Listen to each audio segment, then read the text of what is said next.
বন্ধুরা, আবার এসছি তোমাদের কাছে অনেক কথা বলার থাকে এবং প্রতিটা মুহূর্ত মনে হয় যেন তোমাদের কাছে সারাক্ষণ বসে থাকি। আজ একটা নতুন টপিক সম্বন্ধে বলবো, যেটা হলো জীবন। জীবন খুব মূল্যবান জিনিস। আমাদের জীবন সম্বন্ধে অনেক কিছু বলার থাকে, কিন্তু জীবনকে ছোট করে বলা সম্ভব না। কিন্তু জীবন সত্যিকারেরই খুব ছোট, কারণ জীবন ততক্ষণই যখন জীবন হলো নদীর প্রবাহের মতো। নদী যতক্ষণ চলছে, যেমন আমরা তাকে নদী বলি, ঠিক জীবনও যখন আমরা প্রতি মুহূর্তে চলাফেরা করছি, ঘুরছি ফিরছি, তাকেই বলা হয় জীবন। কিন্তু এই চলাফেরা ঘোরার মধ্যে কি জীবনকে সীমাবদ্ধ রাখলে হবে না।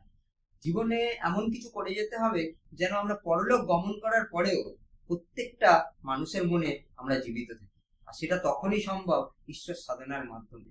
আর যখন আপনি ঈশ্বরকে ভালোবাসবেন, তখন যেন আপনি প্রতিটি মানুষের মধ্যে ঈশ্বরকে অনুভব করবেন। আর এই অনুভূতি আপনাকে প্রতিটা পদক্ষেপে প্রত্যেকটা ভালো ভালো কাজ করতে সাহায্য করবে। কারণ ঈশ্বরকে না ভালোবেসে মানুষকে ভালোবাসা যায় না। কারণ আর ঈশ্বরকে পাওয়া যায় একমাত্র ভক্তির মাধ্যমে, আর মানুষকে ভালো করা যায় সেবার মাধ্যমে। তাই আমাদের জীবনকে জীবনের মতো গড়ে তুলতে হলে আমাদের সকলকেই সেবাপূর্ণ মনোভাব তৈরি করতে হবে। আজ এতটুকুই বললাম, এবং সেবাপূর্ণ মনোভাবগুলো কি কি হবে আমরা এর পরের পাঠে আলোচনা করব। এবং আপনাদের যদি এই বিষয়ে কোনো প্রশ্ন থাকে, অবশ্যই কোনো প্রশ্ন করবেন এবং যথাসাধ্যভাবে আমি সেই প্রশ্নগুলোর উত্তর দেওয়ার চেষ্টা করব। নমস্কার বন্ধুরা, আজকের